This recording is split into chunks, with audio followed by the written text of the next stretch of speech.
ओम नमः शिवाय सिद्धि सदा साई। ओम नमः शिवाय गुरु जी सदा साई। संगत जी, गुरु जी का आनंद का शुक्राना खलक बात शुक्राना। संगत जी, मैं आपको एक चीज़ फिर से बता रहा हूँ, गुरु जी के पास कोई भी नई संगत जाती है वो ये ना बहन पाले कि गुरु जी तो है ही नहीं तो संभालेगा कोई। सबसे पहले मैं आपको बताऊँ, सबसे पहली बात तो कि गुरु जी को डाउट मत करें। दूसरी बात इफ एंड बट मत करे। तीसरी बात, गुरु जी को अल्लाह टेस्ट नहीं कराए कि क्या खड़े हैं वो।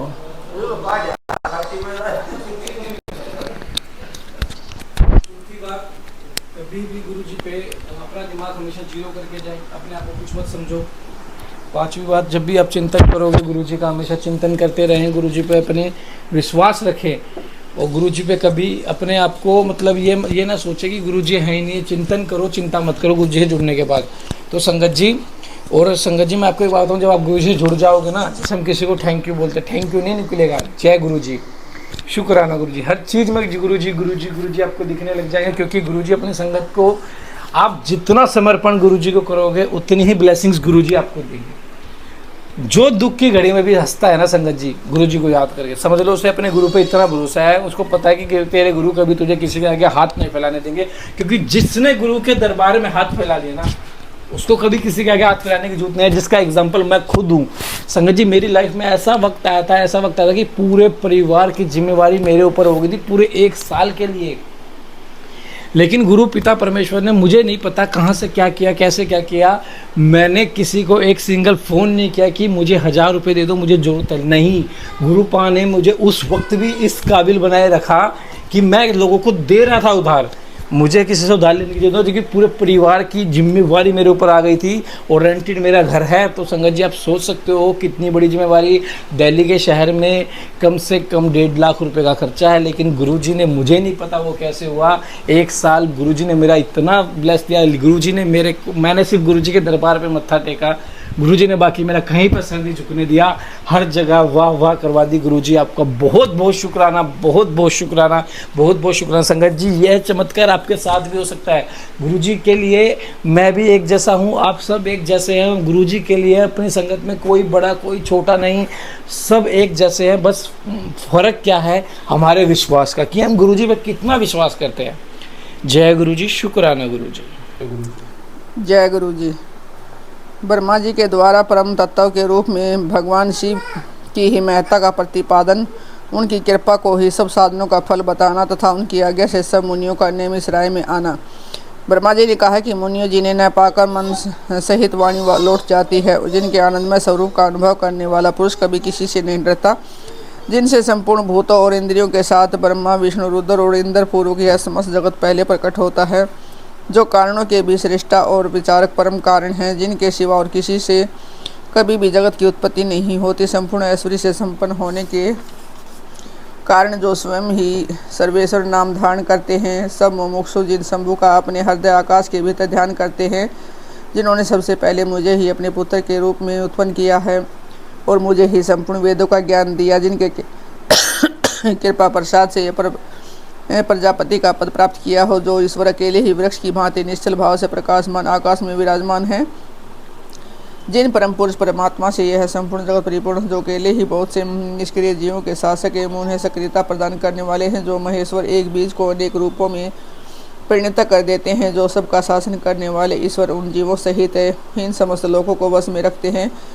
सब रूपों में जो एकमात्र भगवान रुद्र ही हैं, दूसरा कोई नहीं है, जो सदा ही मनुष्यों के हृदय में भली भांति प्रविष्ट होकर स्थित हैं, जो स्वयं संपूर्ण विश्व को देखते हुए दूसरों से कदापि लक्षित नहीं होते और सदा समस्त जगत के अधिष्ठाता हैं, जो अनंत शक्तिशाली एकमात्र भगवान रुद्र काल से मुक्त समस्त कारणों पर भी शासन करते हैं, जिनके लिए न दिन है न रात्रि है, जिनके समान भी कोई नहीं है फिर अधिक तो ही कैसे हो सकता है, जिनकी ज्ञान बल और क्रिया रूपा पराशक्ति स्वभाव की नित्य है, जो इस अक्षर अव्यक्त पर तथा अमृत स्वरूप अक्षर जीवात्मा पर शासन करते हैं, जिनका निरंतर ध्यान करने से मन को उनमें लगाए रहने से तथा उन्हीं के तत्व की भावना करते हुए उनमें तन्मय रहने से जीव में उन्हीं को प्राप्त हो जाता है। फिर तो सारी माया अपने आप दूर हो जाती है। उनके पास न तो बिजली प्रकाश करती है, उन्हें सूर्य तथा चंद्रमा ही अपनी प्रभा फैलाते हैं, अपितु उन्हें प्रकाश से संपूर्ण जगत प्रकाशित होता है।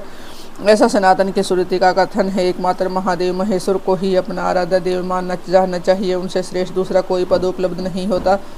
वे स्वयं ही सबके आदि हैं, किंतु इनका नए आदि है, नए अंधेय स्वभाव से ही निर्मल स्वतंत्र परिपूर्ण स्वेच्छाधीन तथा चराचर रूप है। इनका शरीर अपराकृतिक है। ये श्रीमान महेश्वर लक्ष्य और लक्षण से रहित है। ये नित्य मुक्त होकर सबको बंधन से मुक्त करने वाले हैं। काल की सीमा से परे रहकर काल को प्रेरित करने वाले हैं। ये सबके ऊपर निवास करते हैं। स्वयं ही सबके आवास स्थान है, सर्वज्ञ हैं तथा 6 प्रकार के अद्भुत युक्त है। इस संपूर्ण जगत के पालक हैं। उत्तरोत्तर उत्कृष्ट है, भूतों से विप्रम उत्कृष्ट है, उनसे बढ़कर दूसरा कोई नहीं है।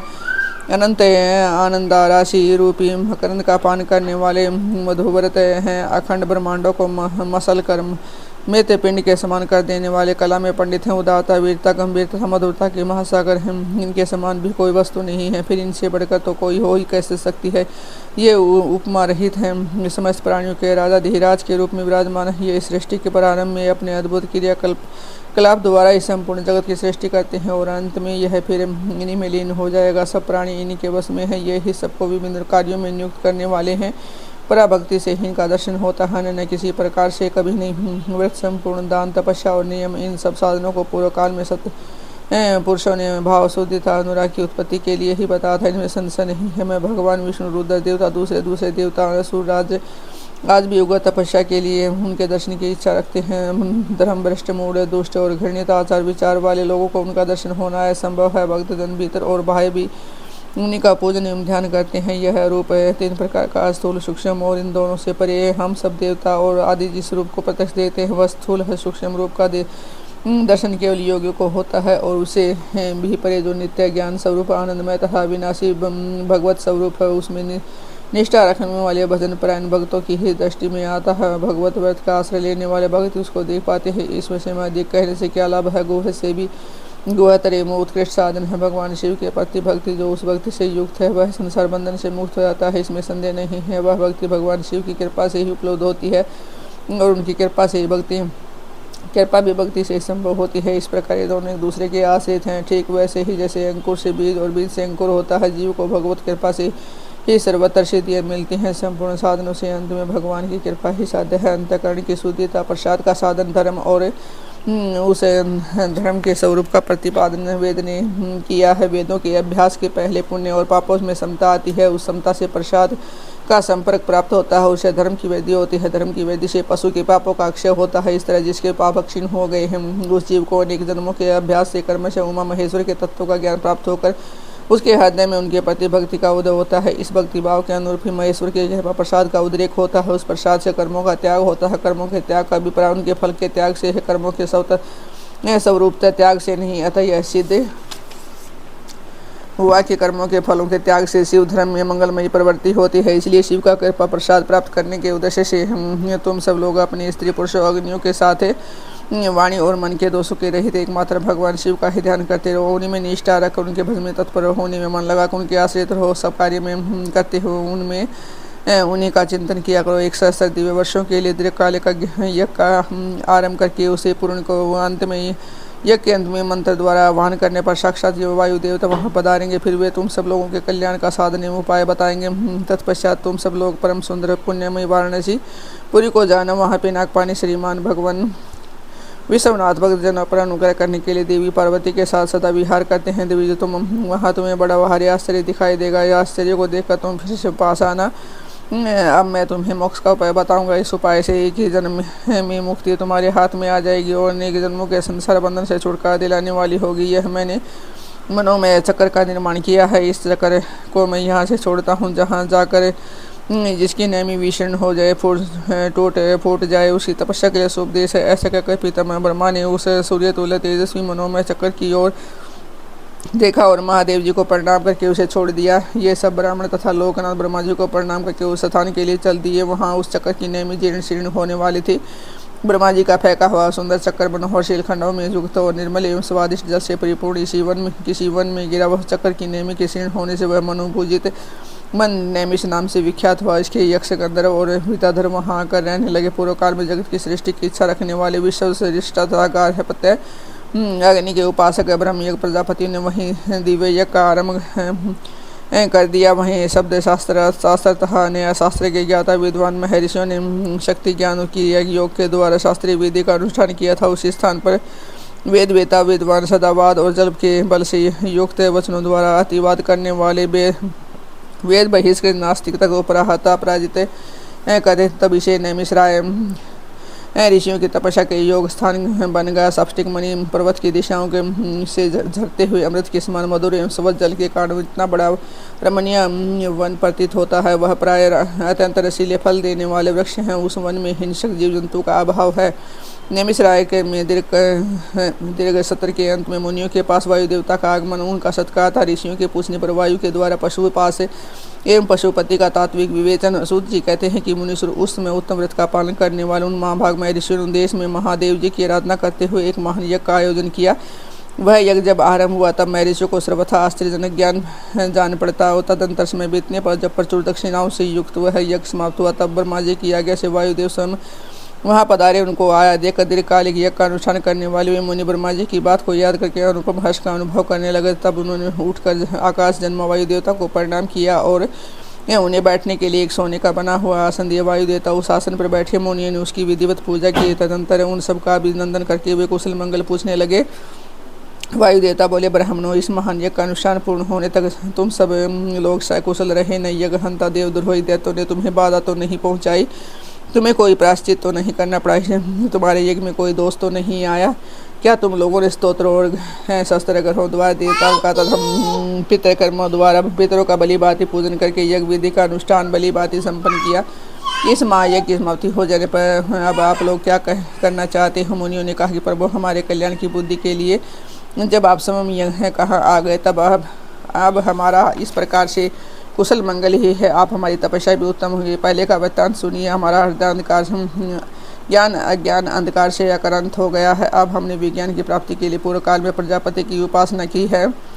शरणागत वत्सल प्रजापति ने हम शरणागतों पर कृपा करके इस प्रकार का ब्राह्मण रुद्रदेव सबसे श्रेष्ठ वे ही हम परम कारण हैं, इन तर्क से नहीं जाना जा सकता। तब भक्तिमान पुरुष सबके स्वरूप को ठीक ठीक देख सकता है और समझता है। भक्ति भी उनकी कृपा से मिलती है और उस कृपा से ही परमानंद की प्राप्ति होती है। तो उनकी कृपा प्रसाद को प्राप्त करने के लिए किए गए तुम लोग नैमिषारण्य में यज्ञ का आयोजन करो। दीर्घ काल तक चलने वाले उस यज्ञ के द्वारा परम कारण रुद्रदेव की आराधना करो। यज्ञ के अंत में रुद्रदेव की कृपा प्रसाद से वायु देवता यहाँ पधारेंगे। उनके मुख से यहाँ तुम्हें ज्ञान लाभ होगा और से कल्याण की प्राप्ति होगी। माँ बाग ऐसा आदेश देकर परमेष्ठी ने हम सबको यहाँ भेजा।